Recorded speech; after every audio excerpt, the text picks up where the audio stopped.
এই প্রশ্নের জবাব তো আমার মনে হয় আমি দিয়ে দিয়েছি। জুলাই সনদ প্রণীত হবে, স্বাক্ষরিত হবে, অঙ্গীকারনামায় সবাই সই করবে, সেটা ওয়েবসাইটে যাবে, সমস্ত পার্টির ইশতেহারে থাকবে, নির্বাচন ইশতেহারে সরকার প্রকাশ করবে এবং নির্বাচন কমিশন প্রকাশ করবে। জনগণ জানবে জুলাই সনদে কি আছে, তারপরেই দিবে। এখন বলা হচ্ছে যে যেগুলো নোট অফ ডিসেন্ট আছে ওইটাও সনদে উল্লেখ আছে যে যে সমস্ত দল ইশতেহারে উল্লেখপূর্বক জনম্যান্ডেট পাবে সেই সমস্ত দল তাদের নোট অফ ডিসেন্ট অনুসারে যেতে পারবে। It's clear.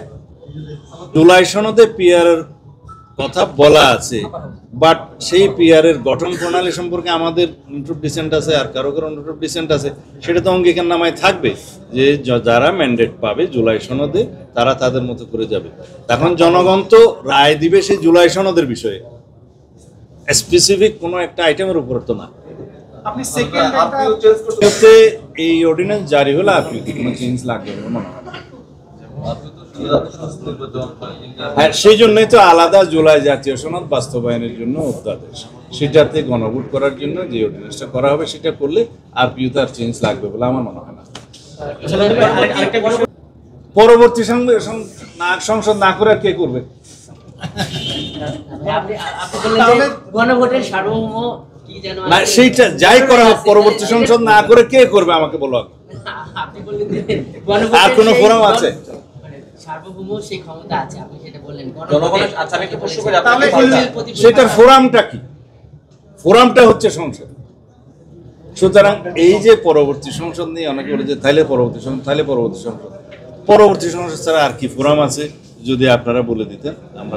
তাহলে আপনাদের যে শেষ তা কিন্তু সিদ্ধান্ত যেটা আসবে চূড়ান্ত ঐকমত্যের ভিত্তিতে যেটা স্বাক্ষরিত হবে, সেখানে বলা হচ্ছে এই যে মৌলিক বিষয়গুলো সংবিধানের সংস্কার হবে বা সংশোধন হবে, সেই বিষয়গুলোর ব্যাপারেই তো রেফারেন্ডামটা হচ্ছে। তো সুতরাং এখন যদি কেউ বলে যে সেটা কনস্টিটিউয়েন্ট অ্যাসেম্বলি কিনা, গণভোটটা কেন হচ্ছে? এই একই বিষয়গুলো গ্রহণ করার জন্য এটা হচ্ছে। সেটা হচ্ছে যখন মৌলিক বিষয়গুলো অ্যামেন্ডেড হবে, তখন যেহেতু 142 এখন রিইনস্টেট হয়েছে, তার প্রেক্ষিতে একটা রেফারেন্ডাম পরবর্তীতে হবে, সেটা পার্লামেন্টের বিষয়। সংসদ সবসময় সার্বভৌম। আপনাদের সবার নলেজের জন্য বলি, দেশে একটা জায়গায় আছে যেটা সার্বভৌম, সেটা হচ্ছে জাতীয় সংসদের হাউস। এবং আর্টিকেল 78 অনুসারে জাতীয় সংসদের অভ্যন্তরে যে সমস্ত প্রসিডিং হবে, যে সমস্ত কর্মকাণ্ড হবে, তার বিরুদ্ধে কোনো আদালতে প্রশ্ন তোলা যায় না। এবং এক সেকেন্ড কথা বলি, এই জন্যই তো বলি যে মাঝখানে কথা বলো না ভাই প্লিজ। সার্বভৌম এখতিয়ার সেটা জনগণ তার সার্বভৌমত্ব প্রতিনিধিত্বের মধ্য দিয়ে সেই সংসদকে দেয়। সেই জন্যই সার্বভৌম সংসদ সার্বভৌম ক্ষমতার বলে আইন প্রণয়ন করে, সংবিধান প্রণয়ন করে, সংবিধান সংশোধন করে ইত্যাদি করে। সুতরাং আর কোনো হাউস, আর কোনো বডি রাষ্ট্রের মধ্যে কিন্তু সার্বভৌম নয়। এই প্রশ্ন আশা করে আর কখনো করবে না। তাহলে আমার এবার দ্বিতীয় প্রশ্ন, যেহেতু সংসদ সার্বভৌম, প্লিজ না সেকেন্ড প্রশ্ন শেষ করি। এইটা প্রথম এই প্রশ্নের উত্তর দিতে হবে, সেকেন্ড প্রশ্ন এখন রাখো ভাই। দুই নম্বর প্রশ্ন হচ্ছে ওই সংসদের কি কনস্টিটিউয়েন্ট পাওয়ার থাকবে কিনা, নাকি এমেন্ডিং পাওয়ার? সেটা প্রশ্ন পরে করো, সেটা প্রশ্নটা একটু পরে করো, আমি আগে। সাকসেসর পার্লামেন্টকে আগের পার্লামেন্ট কখনো বাধ্যতামূলকভাবে কিছু করার জন্য বলতে পারে না, বিধান করতে পারে না, বা পাওয়ার কার্টেল করতে পারে না। যেটা 15th অ্যামেন্ডমেন্টে article 7A and B এর মাধ্যমে বিগত সরকার করেছিল, সেটা অলরেডি আনকনস্টিটিউশনাল ডিক্লেয়ার হয়ে গেছে এবং হয়ে গেছে যে এটা known as it was not there.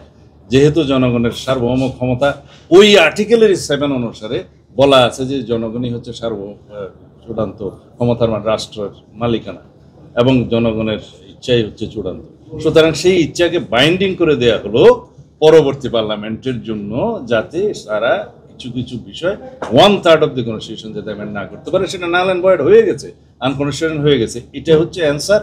Second answer হচ্ছে যে জনরায় পার্লামেন্টের উপরে ইম্পোজ করতে পারে কিনা। জনরায় হচ্ছে চূড়ান্ত, এবং সেই জনরায়ের মাধ্যমে জনগণই বলবে যে আমরা এই সংস্কারগুলো চাই। এটা ইম্পোজ করা নয়, সেটা জনগণ তাদেরকে রায় দেয়া যে জনগণ এটা চায়। কিন্তু পার্লামেন্টে আসার পরে সেই পার্লামেন্ট আর কোনো বিধান এমন করতে পারবে না যে পরবর্তী পার্লামেন্টে এই করতে পারবে না, সেই বিধান করতে পারবে না। আচ্ছা, তাহলে সেক্ষেত্রে একটা বিতর্ক একটা যুক্তি আসবে যে ধরেন আগামী নির্বাচনে জুলাই বিরোধী জনরায়ের প্রেক্ষিতে রেফারেন্ডামে যে রায় আসবে সেটা সমস্ত সংসদ সদস্য মানতে বাধ্য। তাহলে কি নির্বাচন হলফনামা থাকবে যে এই গণভোটের রায় হলফনামার দরকার নাই তো। রেফারেন্ডামটা কেন হচ্ছে? রেফারেন্ডামটা হচ্ছে জনগণ কি বলে জুলাই সনদ বাস্তবায়নের পক্ষে না বিপক্ষে। যখন পক্ষে বলবে তখন সেই সংসদ এবং সংসদ সদস্যগণ সেটা মানতে বাধ্য। হ্যাঁ, পরবর্তী পার্লামেন্টের কোনো অধিকার সেই সংসদ আবার খর্ব করতে পারবে না, এটা অন্য জিনিস। না ভাই, তারা যে মানতে বাধ্য, এই যে বাধ্য করা এটার সোর্স অফ পাওয়ার কি গণভোটে লেখা এটা থাকবে? আর্টিকেল 7 তো আমি 3-4 বার বলেছি যে জনগণ হচ্ছে রাষ্ট্রের মালিকানা এবং supremacy of the constitution article 7-এ বলা আছে। সুতরাং এই জনগণের যে সার্বভৌম এখতিয়ার এবং অধিকার তারা প্রতিনিধির মাধ্যমে দিচ্ছে, তাদের রায়টা দিচ্ছে, সেই প্রতিনিধিগণ সেটা ভাই, মানতে আপনি পারবে। গত 3